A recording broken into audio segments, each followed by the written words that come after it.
Hello, everybody, and welcome in live to the 88th edition of Texas Longhorns football here at the Voice of College Football, brought to you by FanDuel. As always, we appreciate them sponsoring the show. Please hit that like button. Please subscribe down below. We really appreciate it. Let's jump to this because I think Texas fans were just thinking, hey, we didn't have one last year. We're not going to have one this year. My line of thinking was 50-50 because I really do think the playoff and how late it goes and being in it till the Final Four was the primary factor of not having a spring game. So, Tommy, what do you think about the spring game being back? Do you like it? I love having it back for a number of reasons. I think the other reason is obviously that spring portal window. You're basically having a lot of your guys have a tryout for a different team when you could just have everyone kind of locked in and doing their own thing throughout that time. So I love having it back. I think there's a number of reasons for that. I think chief among them, I'm really interested to see just on the football field. Obviously, I think we all understand it's a glorified practice. There's not too much the coaches are going to get out of this one that they haven't already known throughout the months of camp that are going to go on. But the secondary rotations are going to be really interesting. Is Grayson Littleton starting at the nickelback star position, or is he at one of the cornerback positions? You have Wardell Mack starting at the star position. Is it Derek Williams or Xavier Filsaime on the back end? Is how does all of this take shape? Because I think you have probably 8 different bodies in that back end that could play pretty consistent snaps for you. How that all shakes out will be really interesting. I don't know how much we'll get from that spring game, but I do think that's one of the kind of interesting things to watch early on. Yeah, I agree. That's a really good point about, the auditioning for another school, because that is what it is for some of these guys. Like if they're second, third string at Texas and someone likes what they see in the spring game, they can go out and offer a bunch of money and then you jump in the portal. That's no longer the case that we think, because again, this is the wild, wild west. Someone could just be like, you know what, I'm transferring schools and then enroll, do all that weird stuff behind the scenes, and maybe that happens. I don't It'll be interesting because someone's going to try that at some point. But I agree. I think that was the big reason why they got rid of it. On top of, hey, we really only have like a month off between football games if you make the college football playoff and you're deep in the season, especially next year, guys. The schedule's even crazier next year, basically playing until the first week of February. So I could see why teams canceled it. But I think it's good to have something for the fans, one, to keep them engaged through the offseason because it is the longest offseason in any sport, one. And you have to keep that fan engagement up. And it's a good time. You can bring your kids. Some people can't afford to go to actual games. You can afford to, spend 25, 30 bucks, go to a spring game, bring your whole family and watch. You get to interact with the players a little bit more because you can sit closer. There's more breaks. I think they're probably more open to signing autographs, stuff like that. So I think it is good for that as well. And then a couple, battles that I want to see is the offensive line. Like Trevor Gooseby will not be in this football game. So who's going to be at the left tackle position? Is it going to be Melvin Siano? They're going to put Brandon Baker over there? I don't know. That's going to be very interesting to see because I think Melvin Siani probably should be the tackle, and you just leave Baker at the guard position and put someone else at right tackle, because I think Brandon Baker needs as many reps as possible at the guard position, because that is going to be his probably permanent home here at Texas and his permanent home in the NFL. So I think that's something to keep an eye on. And then who's running back one? Is it Hollywood Smothers? Is it Raleek Brown? How are they utilized out of the backfield? What's their role in the offense? I think that's going to be super interesting. Is it going to be all answered during the spring game? No, but you'll get a little taste of it during the spring game to tell you what's going to be happening behind the scenes at practice and so on and so forth. Yeah, no, the first point you hit on, kind of just the good part for the fans, and that's what I kind of wrote down here, just kind of the health of college football. I think when you look around the sport, the biggest beef that I've heard around all of the fans that I really talk to that aren't, diehard college football fans is they don't feel fully connected to their teams anymore. They don't feel like the guys that they see on Sundays are really Longhorns or really, Bulldogs or Tigers or whoever. So you're in a position now where at least the fans get to meet Rasheem Biles. They get to meet Cam Coleman. They get to have a experience with them. They get to know them just a little bit. Obviously, you'll have limited time with them, but you get to see these faces and you get to kind of gain that connection with them. And it won't be necessarily super long lived, especially for Cam Coleman. But the reality is so many fans just feel disconnected from their teams and from the players on the football field. This is one of the ways that you can kind of bridge the gap, get a couple of fans in DKR, have a couple autograph signings, and have, fans that watch Cam Coleman and say, I talked to him back in April, and that was a really fun time. He was a really nice guy. And that kind of creates a little bit more of that connection that we've kind of lost over the last couple of years with the portal and NIL and all of the things going on in college football. This is one of the ways to get back to the roots a little bit and get back to that connection that fans are supposed to feel with their favorite football team. So that's probably the biggest thing for me, is just you get a chance to see these guys' faces. You get a chance to understand. You get to talk to them just for a second. And it gets the fans involved in a team that they won't see again until early September. So it's obviously a very, very long set off. You get a chance to at least have those fans in the building and get to meet a couple of these guys and get to have experiences with them. And hopefully in the fall, that'll make a little bit of a difference of how connected people feel to this team. Yeah, I think another battle too that came into my mind, the quarterback position. We know Arch Manning's the starter, but who's the backup? Is it MJ Morris? Is it Dia Bell? Is it KJ Lacey? It's probably going to be KJ Lacey, honestly, through the mid part of the year to the end. But it could start out with MJ Morris just because he has, that experience at the college level. So hypothetically, if Arch Manning does get hurt, like who goes into the game versus Ohio State if it's week 2 and you're playing Ohio State? Are you throwing MJ Morris out there or throwing KJ Lacey? I think you'll get to see kind of a sneak preview of what they think of those guys in the spring game. We saw Trey Owens have a really good spring game and then he transferred out. So I wouldn't put a lot of stock into it, but it'd be just nice to see those guys get the playing time, the reps. I think all that will help, and I think it'll be pretty interesting to see that as well. Yeah, no, I definitely lean towards KJ Lacey kind of winning out just because of the comfortability in the system and a little bit more ability to throw the football. At least what I've seen of MJ Morris hasn't been a ton, but with his time at NC State and then Coastal Carolina, I got to see a little bit. Really athletic kid, and I think more than anything was kind of to make sure you could keep the Dia Bell red shirt and go into 2027 with a clear battle between Lacey and Bell. But overall, that'll be a really interesting thing to watch. The offensive line, like you were talking about earlier, I don't think we see Trevor Gooseby. Hopefully, we don't see much of Melvin Siani. Hopefully, they feel comfortable enough to throw him out there for a couple of series and then kind of take him off the field and allow guys like Jaden Chapman to get in, Dylan Sikorsky to maybe play different positions on the interior, because we won't have Lawrence Seymour until the summer. So I think you have more of an opening to get all the younger guys a lot of snaps, get I'm blanking on the brothers. Oh, Coleman, Devin and Jordan Coleman. You can get them tons of snaps in that game and at least get them a little bit more comfortable. Obviously won't feel like game day, but you'll get a little bit of what that feeling is to run out of the tunnel with fans in the stands. And for those freshmen and transfers in particular, that's probably a feeling that you'd like to have under your belt before you go in there for the very first game, especially before you go in there against Ohio State. Kind of feel what that's like, feel what a game day would hypothetically kind of play out like at Texas.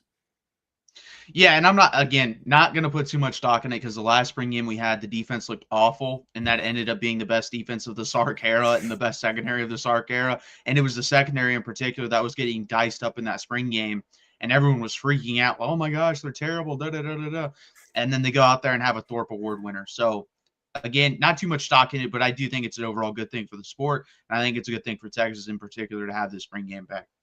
Yeah, the only other thing that I kind of circled here was Will Muschamp gets a little bit of a hero's welcome. He gets the chance to kind of get back to DKR without the pressure of a game day, without the pressure of game planning and all that goes into that. And I think we all understand he's a little bit more on edge on those Saturdays than he normally is. But I think that's going to be a really cool thing. I know for me, my early vivid memories of Texas was Will Muschamp defenses and being incredible and being one of the more aggressive and intense coaches you'll ever see.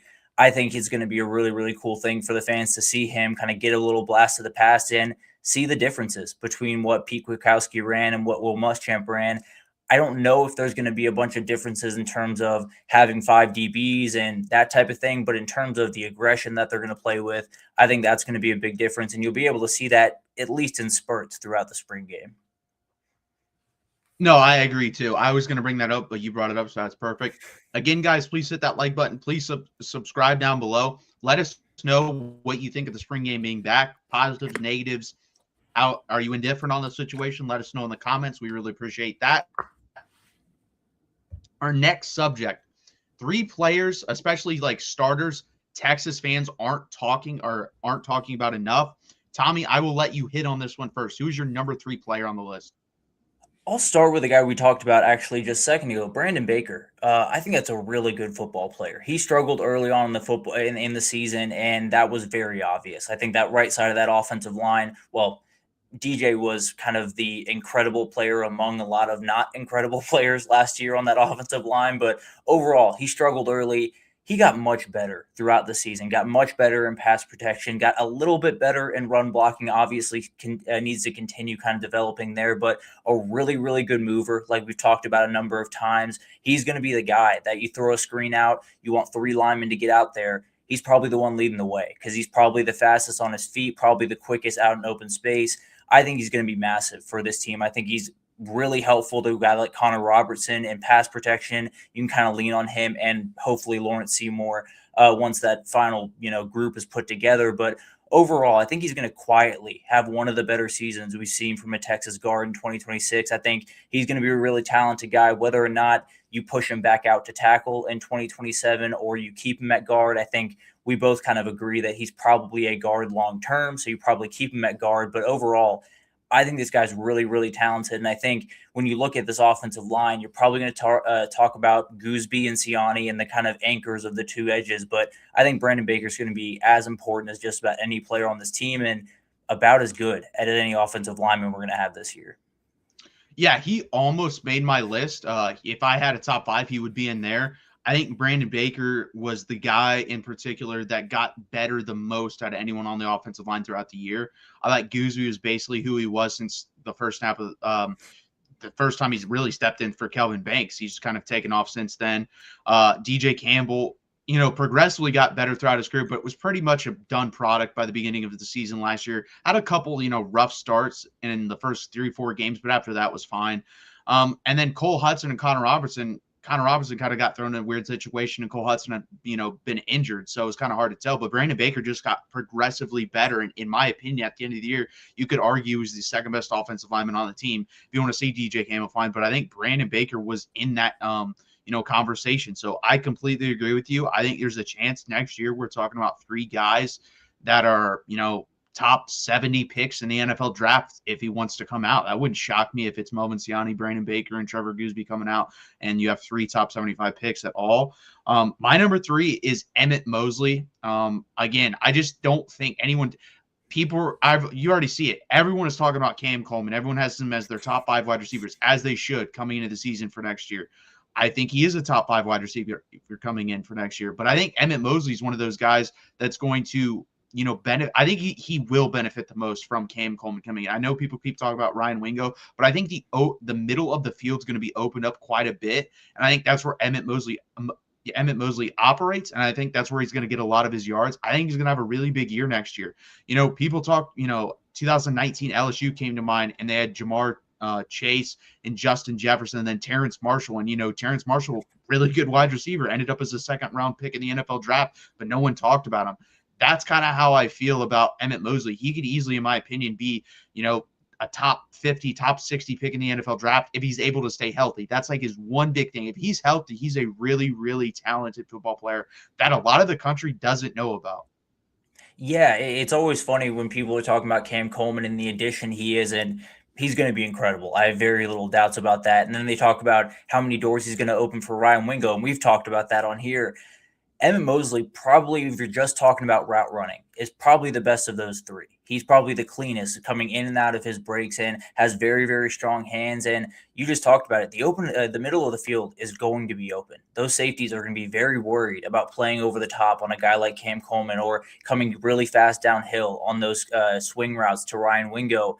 You're going to have a lot of openings for him and all the tight ends, and we'll talk about one of those guys in a later segment. But at the end of the day, I think he's a difference maker, and I think when everyone else is chasing around all of the dudes that Texas is going to have, he could end up being the receptions leader. He could end up being the guy that you just find on every 3rd down, 3rd and 5. You just find number 3, you spit the ball out to him, and he gets 15 yards while everyone's worrying about what Cam Coleman's doing on the other side of the field.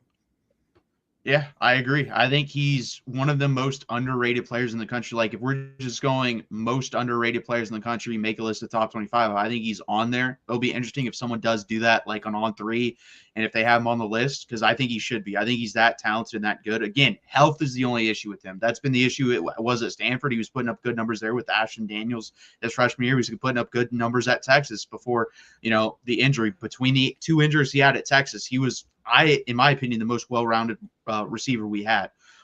Number two for me, a guy that I don't know why he didn't play that much last year, and we almost lost him to the portal. I think he's going to be a starter. I have Derek Williams. I think Derek Williams is going to be a lot closer to his freshman year than he was last year. Obviously, coming back from the ACL injury, he was playing really well before that.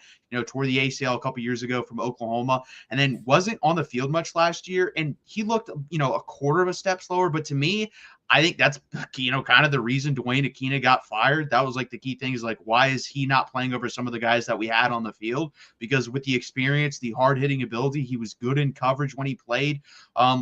I just don't understand why he wasn't on the field, and he's going to be now, 2 years removed from the ACL injury. I expect this guy to have a really, really big year for Texas, and I think he's going to look a lot closer to the guy that, we were scared versus Washington for that first half because he wasn't in that game because of targeting.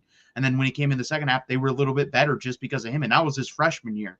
And then, unfortunately, towards ACL, and he wasn't quite the same, but he's pretty close, and I think he's going to be 99, 100% of what he was his freshman year, and I think he's going to make a big difference for this Texas team.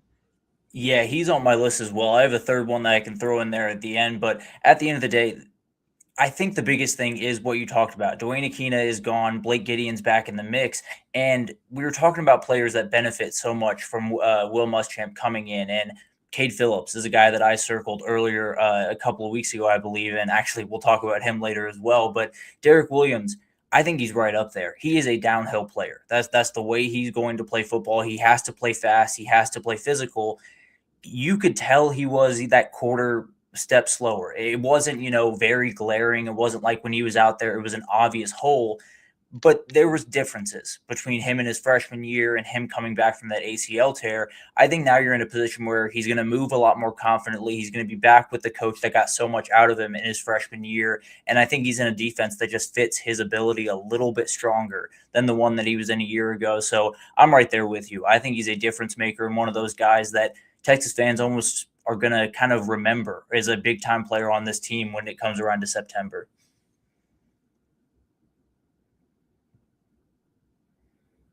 Who's your other one real quick?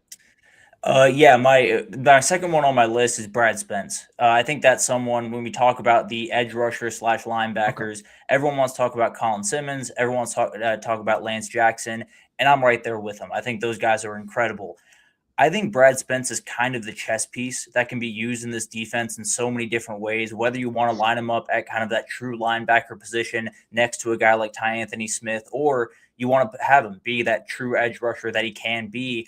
I think he's a true difference maker. And I think last year, you had a much better linebacker room, I think, or a much deeper, I should say, linebacker room than you're going to have this time around. I think Brad Spence is going to play a huge role. I think he's going to free up a lot of the other pass rushers, and then he's going to make plenty of plays himself. I just think he's one of those athletic guys that kind of just got overshadowed by all the other freaks around him, but I think he's going to be a huge player in 2026. Yeah, I agree. I think they kind of asked him to play kind of a weird role, kind of the Trey Moore role. They kind of wanted to have him be that, which I don't think he is that. And I think Will Muschamp will understand that and just have him, hey, you're going to go get the quarterback. And I think he's good at that. I think he's a really big, explosive athlete. So I agree. I think he's going to have a pretty good year for Texas. My number one is Melvin Siani. I think Melvin Siani, after just looking at him at Wake Forest, his Pro Football Focus grades, his body type, his build, I just think there's a chance Texas has two of the top 5 offensive tackles heading into the season next year and going into the NFL draft next year in 2027. I think there's a real chance both those guys. Trevor Goosby's probably going to be a top 10, top 15 pick. I think Melvin Siani's going to be a top, 35, 40 pick. I think he's that good. And you got him really late in the cycle, and it's pretty crazy that you're able to go and get someone that good to where you're sliding in. Again, Brandon Baker was good at the end of the year. He was plenty good enough to play right tackle for the University of Texas. You're sliding in Baker to guard because this guy is that type of talent. He's a top 50 potential type pick in the NFL draft. I don't think people are talking about it. I think everyone saw Jordan Seam jump in the portal, and I did as well. I was like, oh, Texas is in on that. And then 36 hours later, Melvin Siani signed to Texas, and you watch the tape, and you're like, wait, we just paid like 75% of what Jordan Seaton cost and got 90 to 95% of the production. I think he's a really good football player, and I think he's going to prove that this year. Yeah, he was a huge addition. He was one of those guys that you knew you needed interior help. You knew you needed someone to kind of play that guard position. They got it with Lawrence Seymour, hopefully, as long as everything works out in court. But Brandon Baker is such a great option to kick into guard. I think he fits the position a little bit better, but he understands the goal. He understands how to play with a couple of these guys, especially the guy he'll be next to in Connor Robertson. He understands how Texas practices go. He can be one of those leaders for all of the transfers that are coming in, for all of the young guys that are going to have to step up throughout this season. And then Melvin Siani, obviously, is a guy you add in there, kicks Baker inside and just makes the entire unit that much more solid. Even if you didn't have a guy like Lawrence Seymour coming in, you feel a lot more solid with those two anchors on the outside, knowing that they can help on the interior. And then you kick in a guy like Baker and under the interior just helps out that much more. So I'm right there with you on Siani. The only other guy that I feel like we have to give love before we move on, Spencer Shannon is a really good football player. And he's a guy that we talk about, how you're going to open up this offense, how you're going to be different. Spencer Shannon's probably the best blocker you're going to have at the tight end position. And I think you're going to have 4 really good ones. So I think Spencer Shannon's a difference maker. He's not going to get the ball a lot. He's not going to light up the stat sheet. He's not going to be a total difference maker, but he's going to make Nick Townsend a difference maker. He's going to make, Michael Masunas a difference maker. He's going to make all these other guys, give them openings, and hopefully give a couple of run lanes to the new running back. So wanted to make sure we give some Spencer Shannon love, because have to imagine he's not going to get talked about too much as we lead up to this season. No, I think that's fair. Again, guys, please hit that like button. Please subscribe down below. Let us know your 3 players that Texas fans aren't talking about enough. Or just, hey, make a list. You don't have to make 3, but do that down in the comments. We really appreciate it. Let's jump into some comments real quick. I was reading the title on the live stream and thinking Texas will win the national championship if Coach Sarkisian coaches up to his mantra. I'm a fan of Coach Sarkisian, but I feel that the Longhorn Nation was sold a bit of bill of goods that were not real. In 5 years at Texas, he hasn't had that type of offense. More importantly, a head coach and offensive play caller with the aggressive type of attitude that warrants an all gas, no breaks offense.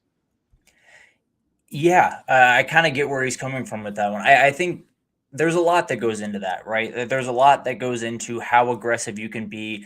I think this last season, it was early on, Arch wasn't ready to be that aggressive. If Arch was going to be that aggressive, you're going to see a whole lot more turnovers than we already saw early on in the season, because he's aggressive by nature. That's kind of the way Arch Manning plays. If anything, you kind of need to pull him back just a little bit, pull on the reins and keep him from going over the cliff a little bit the way he can. So I think that's part of it. I think before that, Quinn Ewers just didn't have that deep ball ability that you want to have in those aggressive type offenses. So there's different things that go into that. Obviously, this upcoming season, you should have every piece in the world. You should have everything you want to do to attack in that all gas, no breaks type approach. They should be able to do that. If they don't do that this upcoming year, then I do think we have a little bit of an issue. And I think the people calling for a new play caller and all of that stuff that I'm sure we can get into in time, maybe they have a little bit better of a leg to stand on with if Sark can't get it done with this group that he should have this upcoming season. Yeah, I've been on, I brought up the conversation probably before most people of like, hey, maybe he should probably give this up, because you just look at like the statistics behind what he's done at Texas.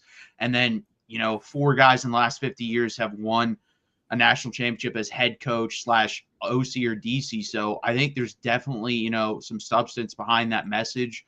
And I agree. I think this is the year. If we don't see like a top 10 offense from Texas, he has to give up play calling. I mean, there's no excuse. You have the offensive line, you have the quarterback, you have the wide receivers, you have the running back. And he did use the excuse when he fired Pete Kwiatkowski of, hey, I kind of had to babysit the defense at times. So if you're saying that and you bring all this talent in, you have to deliver the next year. So David, I'm 90% in your camp. I can be out, but this season is going to determine everything for me personally. Yeah, no, I think I'm there with you. And I think more than anything, it's not necessarily anything against Sark, the play caller.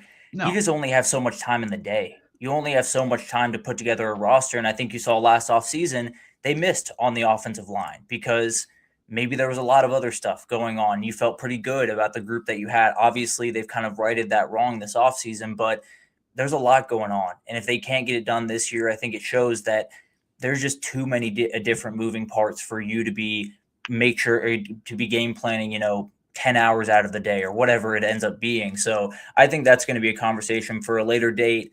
I tend to believe they're going to be a whole lot better this upcoming season, but obviously time will tell.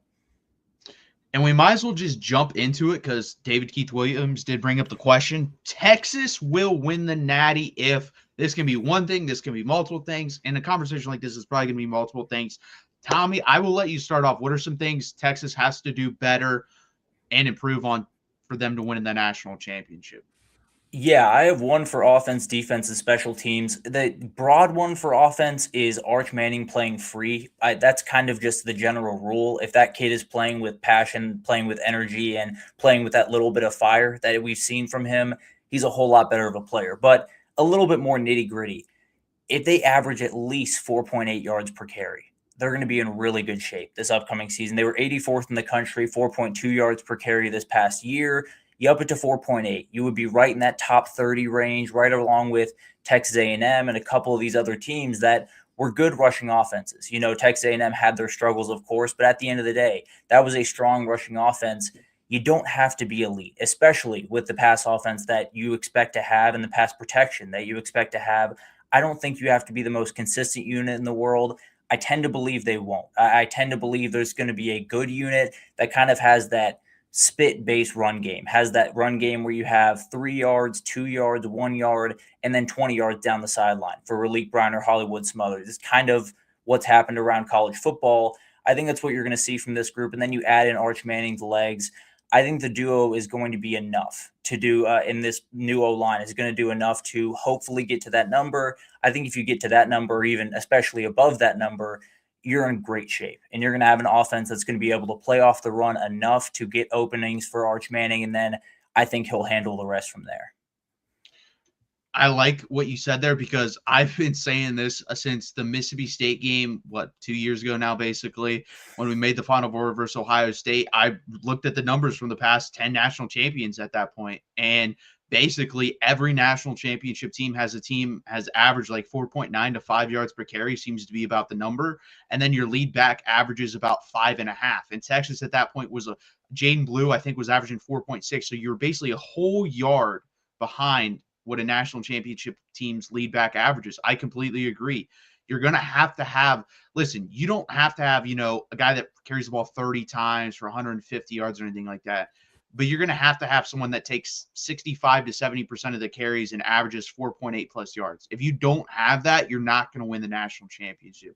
You do have to have a game changer, difference maker at the running back position, unless you're just going to have, these freak guys at the wide receiver position. The two teams of the college football playoff era that did well before Indiana, Ohio State, when I looked at the numbers, guess who they were? It was Alabama of 2020 and 2019 LSU. And I guess what? When you have Mac Jones, who's completing 77% of his passes with just these freak aliens running 4.3, 4.4 yard, 40-yard dashes, you get them the ball quickly and they're running away from anyone. You can do that. You can do that when you're 2019 LSU, when you have Jamar Chase and Justin Jefferson.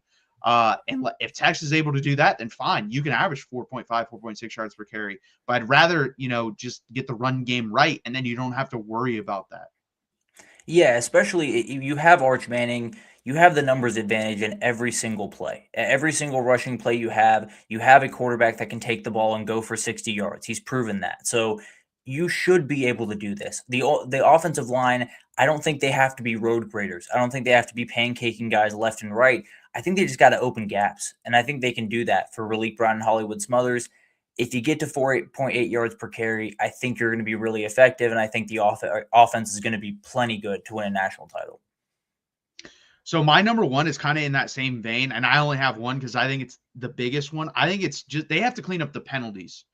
So I looked up the average, penalty ranking for every team that has won the national championship in the college football playoff era. Ohio State in 14, 49th. Bama in 15, 70th. Clemson in 16, 72nd. Bama in 17, 38. Clemson in 18, 32. LSU in 19, 78. Bama in 20, 62. Georgia in 21, 37. Georgia in 22, 15. Michigan was number one in 2023. That's when people bring up the cheating stuff, fine. But that team was disciplined as hell. Like, if you just watch that football team, they didn't make Oh, any yeah. mistakes. Like, no false starts, no holding. They just did everything right. They were a machine. 24, Ohio State 13, 25, Indiana 5. There's a couple outliers, guys, but unless you got to kind of be in the top 40, unless you're just running out freaks again on offense, like 19 LSU, 20 Bama, and then 15 Bama and 16 Clemson. Go look at those rosters, because those rosters will no longer exist in college football because of the parity. So unless you're running out like those stacked teams, which don't exist anymore, you have to be in the top 40. And here's Texas under Steve Sarkisian. 22 was 68, 23 was 99, 24 was 94, 25, guys, last year, 135th. There was one team in all of college football worse in committing penalties last year than Texas. One. You're not winning national championships like that. And it's got progressively worse, and that's what sucks. Honestly, Texas has a shot if we get back to 22. If we're getting 68th with the type of talent we have, and if the run game improves, like you said, Tommy, I think they can win the national championship. But if we're in the 90s again, we're not winning a national championship, because what it's going to happen, I'm going to tell you, on a key play in the Final Four, Final Eight national championship game, we're going to get a penalty that costs us. You watch Indiana this year, they didn't get penalties that cost them. When you watch Ohio State the year before, they didn't get penalties that cost them. When you watch Michigan the year before, they didn't get penalties that cost them. You can't make these boneheaded plays week in and week out. So to me, you got to get in the top 40. I think top 50 you can. Tops, like, if you're 68th, there's a chance, but it's very small. Top 40 to me, I think Texas will be in the national championship game with the talent they have. That's the marker for me. Yeah, and I think we just hit on the two things that have been kind of the only things that have really kind of hung with Steve Sarkisian over a couple of years. The run game and the penalties. And the penalties was the biggest thing a year ago.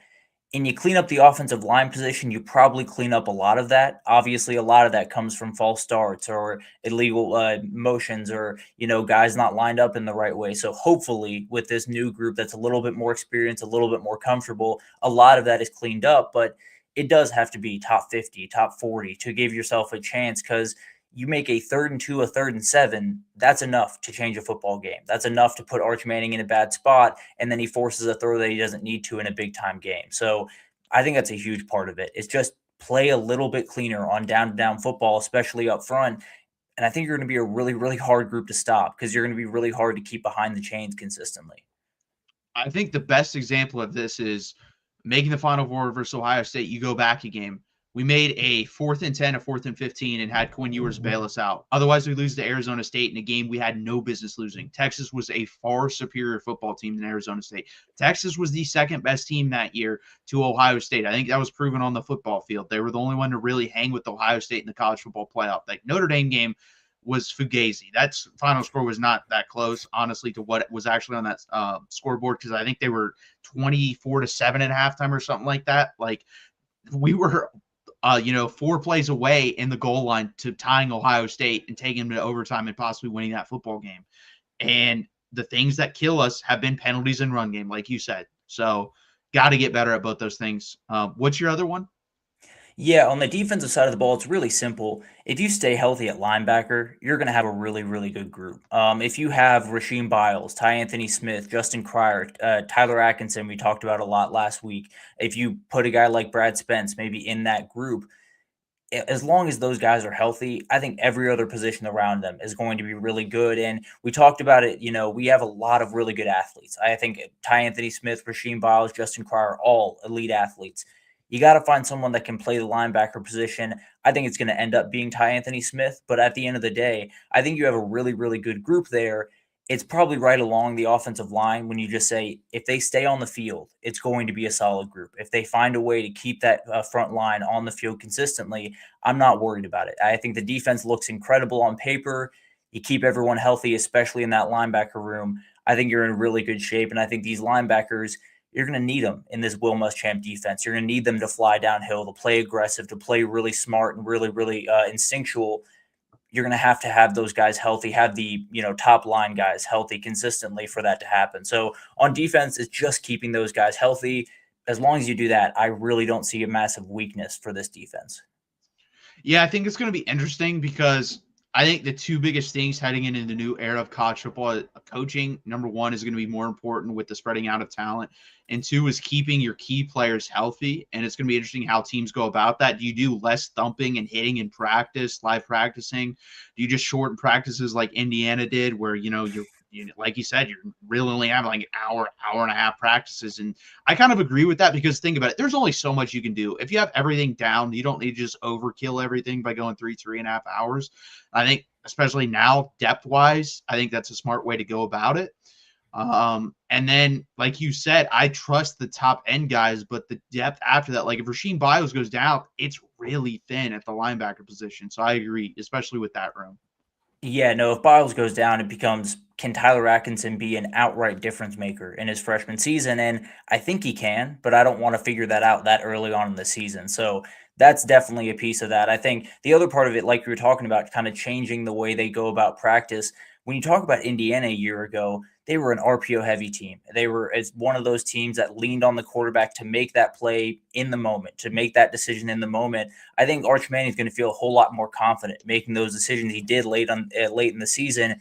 Maybe that gives him a little bit more ability to pull back, at least with him, to pull him back just a little bit in practice, to have him not get hit nearly as much. Now, he's probably not getting touched too often anyway. But at the end of the day, I think having a quarterback like that, having someone that can run the offense with kind of his mind a little bit more than with his ability, with his just raw athletic ability, I think you're going to have a little bit more of ability to maybe pull the reins back a little bit in practice, trust them to just go into the film room, learn what they need to learn, and then go out on Saturday and just execute it the way they're supposed to. So it's a tightrope walk. You don't want to go too far in one direction and too far away from the other. But I do think there's a conversation to be had there, especially when you talk about those top flight guys of just not having them out on the field as much in spring, and then once you get into fall camp as well. I agree. Did you have another one?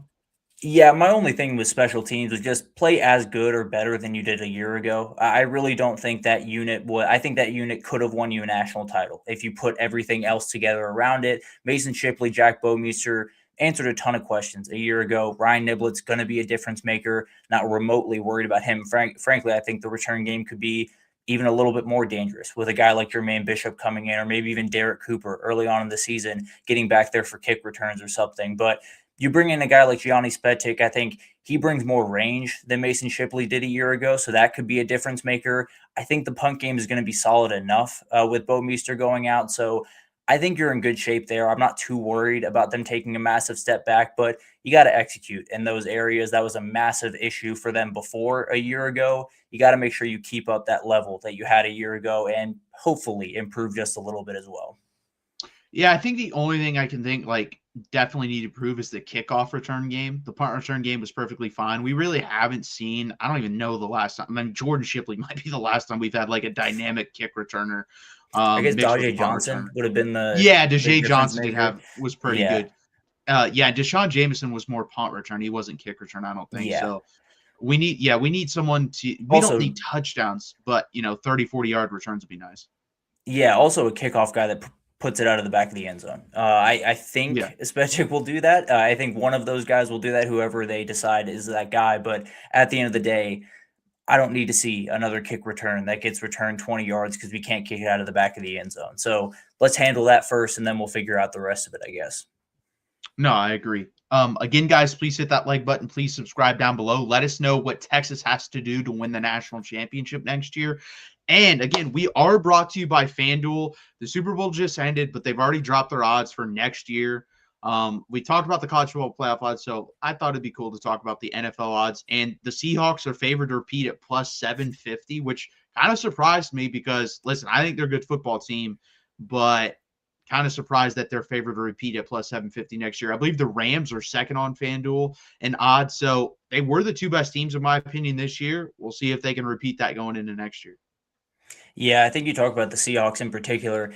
That defense is so good and so young that I think you're in a position where you're just assuming that they're going to be one of the best, if not the best unit in the sport next season. I tend to be right there with them. My Falcons are probably too far down on that list to really find. But at the end of the day, I do think you have a lot of really interesting teams going into next year. People talk about the fraudulent run from the Patriots. we'll be able to find out in no uncertain terms in next year. And I tend to believe it was a little bit fraudulent, but not terrible. It'll be interesting to watch how that kind of unfolds next season. I do believe it was fraudulent. Unfortunately, my quarterback got hurt versus them because I think if Bo Nix plays in that game, I think they're playing in the Super Bowl. I don't think we win the Super Bowl, but I think we're in the Super Bowl. And yeah, I think the Falcons on FanDuel were plus 5,000 or so. That sounds about right. Yeah, but hey, they have the talent. They have the talent. So it's going to be interesting. If they just give Bijan the ball 30 times a game, we might find a way to an offense. Yeah, that is very true. Let's talk about this next. 5 players ready to make a leap for Texas next year. I will let you start this one out again, Tommy. Who's your number 5? I'll start with Khalil Lockett. This guy will be really interesting to watch because we've talked about it on here. Sark likes to play his 3 guys. He likes to play his top line guys pretty consistently throughout the game. I think Lockett might change that just a little bit, along with guys like Jermaine Bishop and a ton of other really talented players. But I think moving from that boundary receiver X position, because you add a guy like Sterling Burkhalter that likely is the backup to Cam Coleman, that moves him over to backing up Ryan Wingo on the other side of the field. I think that probably works out a little bit better for Khalil Lockett. Now, he's really talented at that boundary position, so I think he would have been great either way, but I think giving him a little bit more space to create after the catch, I think is going to be huge for him. Could have an Emmett Mosley type season where you have kind of that late charge second half of the season. You figure out you have a totally new weapon that you can kind of play around with and do some different things. And we just talked about health. This is a position where you should be able to stay healthy. You should be able to rotate these guys in and out, and they don't have to play as many positions. I think Khalil Lockett, along with guys like Dalen McCutcheon, Jermaine Bishop, will play into that equation a ton this upcoming season. I'll pick Lockett as the kind of big breakout star among them. Yeah, I mean, I'm a big fan. I said coming in last year, I think he's the best wide receiver from his high school class, and that's a class that includes DeCorian Moore. So I think there's a lot of potential there. I think he's a guy. I think the Michigan touchdown catch was like the perfect, synopsis of what you get of him. He's a big downhill guy that can run by people sometimes, but not really. But hey, when the ball is thrown up in the air, he can go make a football play. And if you go watch his high school tape, he's really good at high pointing and then landing on his feet and running away from people. Like that was something I was very impressed by in his high school tape, is high pointing the football, coming down and not just falling down. He stayed on his feet and was able to make some plays and get to the end zone. And I think you're going to see that. I think Cam Coleman is honestly kind of like the perfect guy to teach him what to do, because they're pretty similar guys. Cam Coleman's faster, but that's really about it. They kind of play the game of football pretty similar. So I agree with you. I like Khalil Lockett a lot. Number 5 for me is Connor Robertson. I think Connor Robertson kind of could be – I don't think he's going to be as good as Jake Majors was, but I think he can get pretty close. And the reason why, he's been in the system for 5 years now. He knows everything about the system. He knows all the checks. He knows what to do pre-snap leading to post-snap. And I think he started to get a lot better at the end of the year. Like, he was definitely better than serviceable. And it wouldn't shock me at the end of the year if we're looking at, third team SEC for Connor Robertson. That would not shock me at all. Like, I think he can be that good. So I think he's going to take a leap. Yeah, no, I think I'm right there with you. I think he's a guy that it was when he came in and when that final offensive line, when that final group was put together, people were wondering why this wasn't the group the entire season. It was really, really weird that you finally figure out the group. And Connor Robertson, we talked about Brandon Baker probably being the most improved among that group. I think Connor Robertson's right there with him. I think he played so much better football down the stretch. Now you get a full offseason knowing it's your job and knowing that you're going to have to step up big in some of these big time games, because that's what the center does. That's what Jake Majors did. That's what he's going to have to do this upcoming season. So I think that's a great pick. He's absolutely someone that kind of needs to take that leap, and I think is more than ready to. My number 4 is Alex January. This is a guy that came in his freshman year, same class as Colin Simmons, same school as Colin Simmons, and people kept asking about Colin Simmons. And then at spring camp, people were like, "What about that other guy?" and they would, glowing remarks about him. And he has produced a little bit, but not as much as I'd like him to. 3-star recruit coming in. I didn't expect him to his freshman year. I thought he'd, offer a little bit more his sophomore year, but I expect a pretty big jump, especially in this Will Muschamp system. I think he's going to be a really good football player for Texas. And I think he's a guy that has potential, to get 4 or 5 sacks and then be really, really good versus the run. So I think Alex January is a guy that I look forward to watching next year, and I think he's going to make a leap. Yeah, no, I think I'm right there with you. And kind of sticking with that group, I have Murad Watson listed on here as one of the D linemen that I think can make a leap. We talk about all these defensive tackles. They got a really, really strong group. And Alex January, Hero Canoe, Justice Terry are kind of the lead three as far as I'm concerned. I don't think Murad Watson's all that far off. There was a reason he was an All-American freshman his first year at Syracuse. He needed to get a little bit that SEC strength, a little bit of that physicality up front, but he's a really big physical guy that has more athleticism than you would think for a guy that size. So whether he moves to the interior, I tend to believe Josiah Sharma is going to kind of lock up that backup position behind a guy like Ian Jafar that we talked about on here. But I think Murad Watson is going to be a real difference maker. When you look at this defensive line, they're going to be rotating bodies in and out. He's going to get a ton of snaps, and I think he's ready to make the most of them this upcoming season. 2027 maybe the big breakout year, but I think he makes a big-time leap this season. No, I agree. I think just picking someone from, that kind of rotation, someone's going to break out and be like the starter there and going to be really good under Will Muschamp. I don't disagree with that. I like what I saw from Rod Watson at Syracuse, and I thought he was pretty good at Texas. I don't think he was quite as good as I thought he was going to be, but he's definitely has potential. Number 3 for you is who, Tommy? Xavier Filsaime, a really interesting player. And you look at this safety group, and the big time question I think every Texas fan has is how much are we going to see Jonah Williams throughout the spring? How much are we going to get of him? How much are we going to be able to build out the depth behind Jelani McDonald and presumably Derek Williams Jr.? This is the next guy, right? This is the third guy in that kind of trio that you're just going to need to play big time football, especially if Jonah Williams is not around in spring as much as you would like him to. You assume he won't be because he's really, really good at baseball. So we'll let him have his fun on the diamond. But at the end of the day, I think this is a huge player. I think he loves to play physical. He loves to play downhill. I think he proved that, especially in the Vanderbilt game. He showed that he loves to play a little bit more physical. I think this Will Muschamp defense, where he gets to come downhill and then have a guy like Jelani McDonald playing that kind of free safety, center field type position, I think this is going to be a great player going forward for Texas. Flashed a little bit last season, also looked a little bit lost at times. I think he'll find his footing this upcoming season and really kind of come into his own as a big-time player. Yeah, I think the equivalent for him is Anthony Hill. Like, obviously not the same trajectory right out of high school, but a guy that came in as an athletic freak, but kind of didn't really know what he was doing at the safety position, where at the end of the season, you kind of saw him, realize, hey, I'm supposed to be here when this is happening. I'm supposed to be here when this is happening. I'm able to go make a play on the football here. You kind of saw things click. And when you have that combined with elite athleticism, I think you have the potential for a really special football player. So we're hoping Blake Gideon, Will Muschamp can get the best out of him. I think, the sky's the limit. He came in as a 5-star recruit for a reason. Again, hasn't really lived up to that, but I think there's a lot of untapped potential there. So I like that one. And he almost made my list. Number 3 for me is Nick Townsend. I think there's a real chance Nick Townsend has like a special year at Texas. I don't think it's going to be a consistent year. What I think you're going to see are gigantic flashes. You're going to see 40 to 50 yard blowing by of safeties, blowing by of linebackers for touchdowns. I think you're probably going to get 3 to 4 of those. And then you're going to get some really just outstanding, this guy's not an offensive lineman type, clips of blocking, because that's what he does. Like, that guy's physical as hell. And that's why I was surprised he didn't play a lot last year, because when you're looking at tight ends transitioning from high school to college, the blocking is the thing that keeps him off the field. That wasn't the case with him. Like, he was willing to just beat the crap out of people at the point of attack. And I think you're going to see that with him. And I think you're going to see, 15, 20 plays combined out of those two aspects of like, wow, this guy is going to be a freak heading into his junior season. And I think that's the leap you're going to see for next year. Yeah, no, he made my list as well. I think he can be one of the better tight ends you'll see in the entire SEC. And like you said, I don't think he's going to have a Gunnar Helm type year. I don't think he's going to light up the stat sheet, be the third leading receiver or anything like that.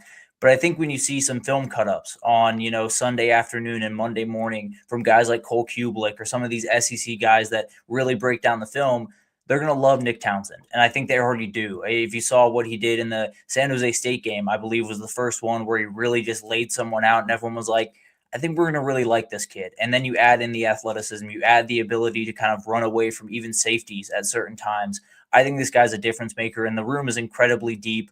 But I think Townsend is absolutely someone that can explode in 2026 and be kind of those under the radar guys going into 2027 that could be one of the best tight ends in the entire country, really, in 2027. So I'm right there with you on him.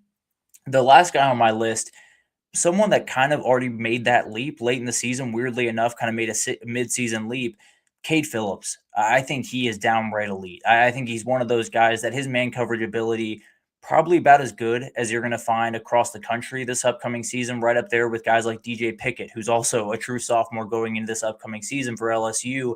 And when you talk about the Will Muschamp defense, there's a lot of things that you have to do really well. The biggest thing is you have to have an elite boundary corner. You can't operate this defense the way that you want to unless you have a Kamari Lassiter, unless you have a Dalen Everett, unless you have a guy that knows the defense really well, that can play man coverage pretty consistently, and then make those big-time plays. I think Cade Phillips fits all of those descriptions. I think right up there with DJ Pickett, with hopefully Grayson Littleton, with all of these guys in the SEC. I think he can make an all-SEC team in this upcoming season and probably be a mainstay there for the other probably one other season that we get him in Austin. Yeah, he was my next guy up as well. I think is it Ellis Robinson or Elias Robinson on Georgia? Elias Robinson. Okay, yeah, I think that's kind of the role Ellis Robinson. Apologies. No, you're good. Elias Williams is the tight end that I'm thinking of. Yeah, I think that's how you're gonna see Cade Phillips used under Will Muschamp. Long, lengthy, athletic guy that can get up in people's face at the line of scrimmage if need be, or sit back in a cover three and make plays on the ball like Richard Sherman type. I think that's kind of the way he's going to be used. I think he's going to be a really good football player for Texas. I'm not quite on board to say I think he could be in, a finalist for the Jim Thorpe Award, but I'm pretty close to that. Like, I think he has that much talent. It's whether he gets, is he going to improve 5%? Is he going to improve 10%? Is he going to improve 15%? Like, what is he going to improve? I don't know how much it's going to be because he probably does have to improve 15, 20% to be able to get up into that range, like serious Thorpe Award conversation. But I think he's going to be an all SEC type player. And that'd be really, really big for Texas. My number one is Ryan Wingo. Again, I mentioned Emmett Mosley as a guy that's like steady, but I think Ryan Wingo just has this next step of, he's second team all SEC. I think he can be in that Biletnikoff conversation. I think he's that talented. I think you saw that in the last, couple games of the season. My delineation mark in the sand for him was the second half of Georgia game. Like, there was just something that clicked there to where he's making that big catch in between two guys where he has to extend all the way and bring it down. And there's not many guys that can do that and then also catch the ball and run away from people. And you're big, you're tall, you're strong, and you can get physical also. He's got to run routes better. That's like the one thing for me. If he can unlock that, then I think we're talking about, Texas having the best number 1 and 2 combo in the country at the wide receiver position. They're in that conversation, but if Ryan Wingo takes the step I think he should have taken, last year to this year, then I think you're going to see Texas by far have the number 1, duo at the wide receiver position. Yeah, I think I'm right there with you. We talk about how much of a freak athlete Cam Coleman is, and he absolutely is. Ryan Wingo is about 6'3", 220 pounds, and can run 21 miles an hour. So he's one of those guys that whether you got Cam Coleman to be your leading receiver and go for 1,400 yards and win the Biletnikoff, or you got him to go for 700 yards and have 10 touchdowns and be your red zone guy, but open so many doors for Ryan Wingo, who can go for 1,400 yards, I think either of them work. And I think Ryan Wingo is one of those guys that if you don't have Cam Coleman for a game, or he just doesn't play great for a couple of games in the middle, there's no reason to believe Ryan Wingo can't be your wide receiver 1. And then if he doesn't show up, Emmett Mosley can be your wide receiver 1. So I really do think you have 3 different guys that can be difference makers. And if Ryan Wingo takes that next leap, there's no telling what this guy can do, especially if you get him into open space the way you probably should be able to with Cam Coleman on the other side. No, 100%. Again, guys, hit that like button. Please subscribe down below. Let us know the 5 players ready to make a leap for Texas next year. We really appreciate you guys doing that. And for our last topic, 5 most important players for Texas. Guys that if they get hurt, Texas is going to have a really hard time putting someone in that, comes close to that. And I'll start out. Number 5 for me is already mentioned Rasheem Biles. If you watch Rasheem Biles tape, like Brooker Austin does a really good breakdown of it on YouTube. You should go watch it, of just how athletic this guy is for a linebacker. I think he's 6'1", 225 pounds, 220 pounds. So he's a little bit undersized. But if you go watch his tape in high school and go watch his tape in college, you can tell the guy played safety and wide receiver in high school, because as soon as he catches the ball, this guy's housing stuff that a linebacker shouldn't house. And then he's hitting people a lot harder than a guy that size should be hitting people. And they just don't make him like this. Like, if he stays healthy and does what I think he can do, I think there's a chance. Anthony Hill's probably going to be in the 40 to 60 range of the NFL draft. Unfortunately, I think he's going to drop a little bit lower than people think. And I think if Rasheem Biles stays healthy, there's a chance he gets drafted higher the next year than Anthony Hill did. Like, that's how good this football player is. And the room is not that deep, so we cannot lose Rasheem Biles for next year. Yeah, no, I'm with you on that. I think he kind of has that DeMarvion Overshown feel, where he starts at safety, comes down to the linebacker role, but still has that safety energy, still has that I'm going to fly downhill and make sure I hit this guy as hard as I possibly can. The only way that guy can play as free as he wants to, and maybe Anthony Hill would have a little bit higher of a grade if he was playing next to a anchor at that middle linebacker position, if he was playing next to a guy where he didn't have to be also the communicator and also the guy making all the plays in the interior, along with being the dynamic playmaker that he can be. I think Biles should be freed up to do a little bit more of that kind of just roaming, making plays, doing different things. And I think Rasheem Biles has to play off of that. Whoever that guy is right next to him, I actually have one on this list. So I'll actually get to that right now. Ty Anthony Smith is the guy for me, because kind of what you're playing off of. Rasheem Biles, a freak athlete. When you talk about pass rush and getting downhill, Justin Cryer, really good in coverage for a big physical player that can play the run really well as well. And then Tyler Atkinson, slowly getting him moving. None of that happens unless you have the anchor, unless you have the guy that you can lean on the entire time. I think Ty Anthony Smith is that guy. Now, I think he's a little bit undersized as well. I think that's just kind of what linebackers are at this very moment, but he played with a lot of athletic ability a year ago. Now he's got to play the position like we've talked about. And I think he can do a whole lot better of that. And then he just frees up Biles and Cryer and Atkinson and hopefully a guy like Brad Spence to be the special athletes they can be. You need the anchor on the interior. I think Ty Anthony Smith can be that. No, I think that's fair. Number 4 for me, and I think these top 4 are interchangeable. Have them whatever order you want, is Colin Simmons. The reason I have him a little bit lower than the next 3 guys are I think that room is full of guys that could, be 80 to 90% of Colin Simmons. You have Lance Jackson. You have Smith Orogbo, I actually think is going to be pretty good in this style of defense next year. And then there's obviously a bunch of other guys that could be as good or be good as well. Now, are they going to be Colin Simmons? No. But I think they could, fill that void. So that's why I have him 4. But again, you could debate these next 4 for me. I'm not tied to them. This is just tier 1 for me of Texas players that are most important. Who's your next one, Tommy? Yeah, I don't have Colin Simmons in my group kind of because of what you talked about, because I think we have enough guys to at least plug the gaps and at least kind of Brad Spence maybe stepping into that role a little bit more often. That kind of kept him off my list. I'll go with Connor Robertson here. I think when you talk about the elite Texas offenses in the past, they've had a center that's been really, really confident, really strong, and being able to call out pressures and lean on his guard position and help his guard next to him. I think he's going to be massive. Lawrence Seymour hasn't stepped on campus yet, so those young guys are going to have to play really well throughout spring. Connor Robertson is probably the guy they're going to have to lean on, including Brandon Baker, who's going to have to kick inside and get more comfortable at that guard position. So I think he's massive. I think when you talk about the leaders on this football team, you're going to start with Trevor Gooseby and Arch Manning and all of those guys, but Connor Robertson isn't too far behind him. And I think he's going to be massive for this team if they want to be the difference-making team that I think they can be offensively. I think it's got to start at the center position. So he's actually my 5 on this list. Ty Anthony Smith my 3rd, but at the end of the day, I do think Connor Robertson is in this group. I think that's completely fair. Yeah, I mean, he's the quarterback of the offensive line, so I think that's fair. Number 3 for me is Cam Coleman. And again, I just talked about Ryan Wingo making a leap. But again, guys, I'm projecting So I'm projecting what I want Ryan Wingo to do and what I think he can do. I'm not, but there's no guarantee that happens. And the thing is, too, Emmett Mosley, again, has been injury prone. If you're guaranteeing me health, then I would probably just drop Cam Coleman out of this. But if I'm looking at the reality of the situation, Ryan Wingo is a really good number two, has the potential to be number one, and Emmett Mosley's injury prone. So let's say Ryan Wingo doesn't take the leap and Emmett Mosley gets hurt and Cam Coleman gets hurt. Like, that wide receiver room is super thin with not very much experience because of the Parker Livingston departure and DeAndre Moore departure. So Cam Coleman has to stay healthy. I think he, like I said, is the second most talented wide receiver in the country, and he just provides something that literally only Jeremiah Smith would provide for this Texas offense. So he's got to stay healthy.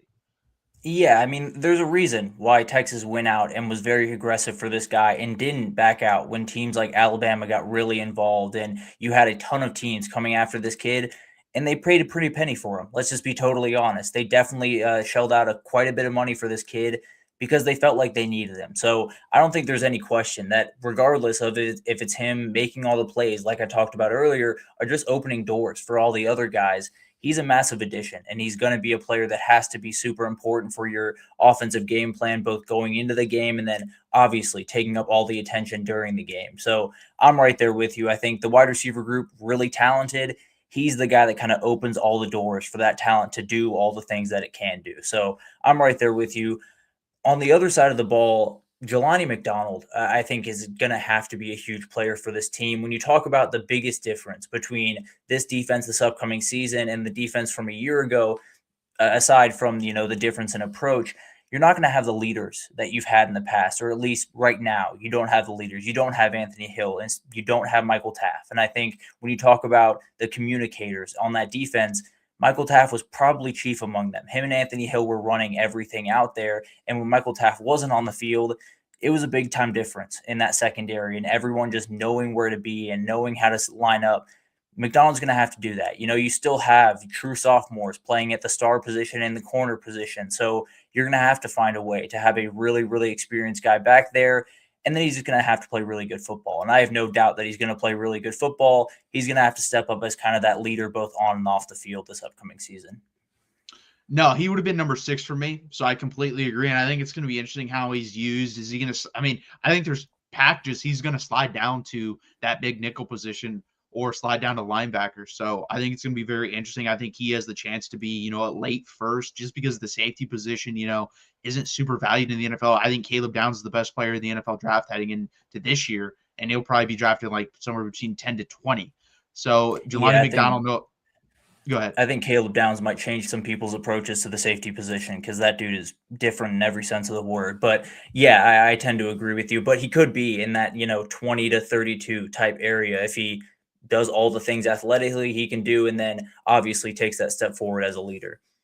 No, 100%. I completely agree. Number 1 and 2, I think, are the most interchangeable for me. Number 2 is Trevor Goosby. Number 1 is Arch Manning. You have, your big protector guarding your franchise quarterback. And Trevor Goosby, the shoulder injury, I'm hoping he comes back 100% because, again, that's a big deal. If he doesn't come back 100%, that's not good at all because we're talking about possibly number 1 offensive tackle in next year's NFL draft, and a guy that is elite, plays really good football, and we need to stay healthy for the offensive line to be the best of what it can be. And then number 1 is Arch Manning because I think Arch Manning is going to be, the number 1 quarterback taken in next year's NFL draft. I think Arch Manning has really, really high potential, and also what he's shown has been really high.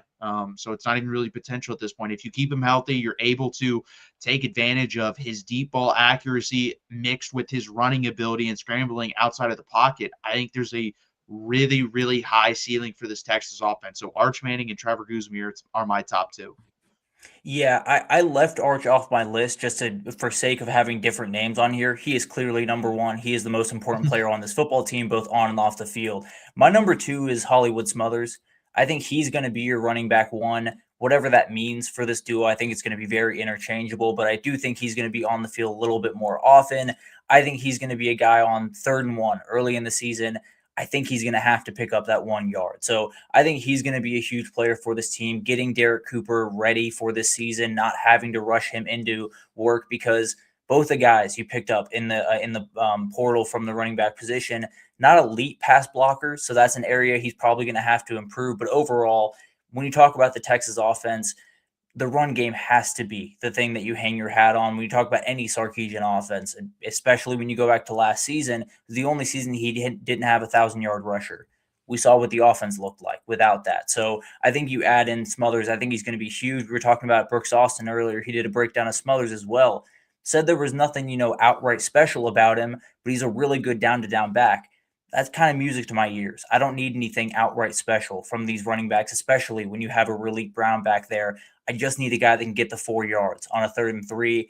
I think Hollywood Smothers can do that. I think he's massive for this upcoming season. And then I had Trevor Gooseby up at number 1. I think there's a reason you paid this guy to come back. He's going to have to be the anchor of the offensive line. That's where everything is going to start, both from the pass protection standpoint, and I think they're going to run a lot to that side of the offensive line with him and Lawrence Seymour. They're going to have to lean on this guy, both on and off the field. He is a multi-year starter along with Connor Robertson. He's going to have to lead this unit. And I think when you talk about most important players, the guy that's keeping up Arch Manning is probably going to be the most important. You lose him, you kick over Melvin Siani, you probably kick out Brandon Baker to right tackle. And then you got the same problem you had a year ago where maybe you have good tackle play, but Arch Manning's got nowhere to step up into because the interior of the offensive line is getting beat every single time. So of all the players on the team, the one that cannot go down is Trevor Gooseby. If he does, a whole lot of shuffling on an offensive line that can't have a lot of shuffling next season. Yeah, and this isn't just a Texas thing anymore, guys, either. Like, if you look at everyone's roster, it's thin. Like, if your big-time players go out, it's probably over for your team now in college football, unfortunately. Like, if Dante Moore goes out for Oregon, they're done.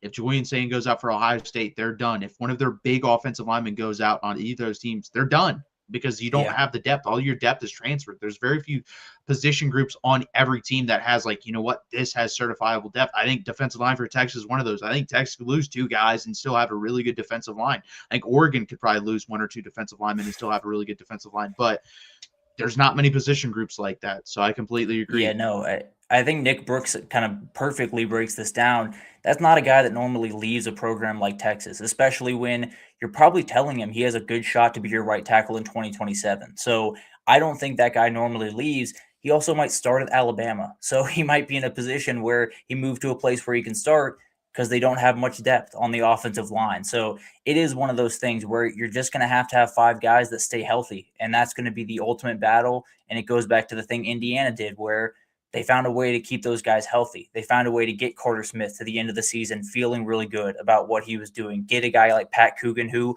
played 16 games a year ago, played a lot of football for Notre Dame, and then came over and played incredible football for 16 games this season. So you're going to have to find a way to keep those guys fresh. The only real way to do that is to make sure that you get a little bit healthy on or get a little bit lucky on Saturdays with health. And Trevor Gooseby is probably the start of all of that. 100%. Again, guys, please hit that like button. Please subscribe down below. Let us know your 5 most important players, 3, 7, whatever number you want to put them down there. We really appreciate it.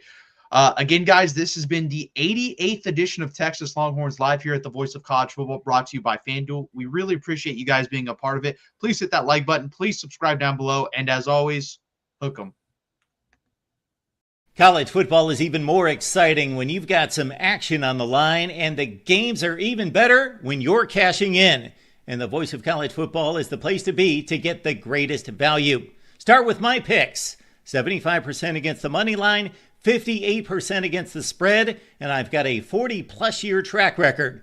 11-0 in the college football playoff for me last year against the money line, 8-3 against the spread. And I'm just the warm-up act. Steve Merrill of Wager Talk is our ace in the hole, show stopper. 7 years with the Voice of College Football, over 30 years in the industry. Steve gives us analysis on all the big games, but you can't miss Steve's weekly under-the-radar pick. 28-12 against the spread the last 3 years. You also get picks from some of our top analysts here at the Voice of College Football, including Corey Bratta, Matt Zemek, and Steve Dace. Check out those numbers. Become a YouTube or Patreon member for just $99 per month. Go to the main channel on YouTube, click join, and then select the betting tier. Do the same thing on Patreon. Make 2025 a winner now.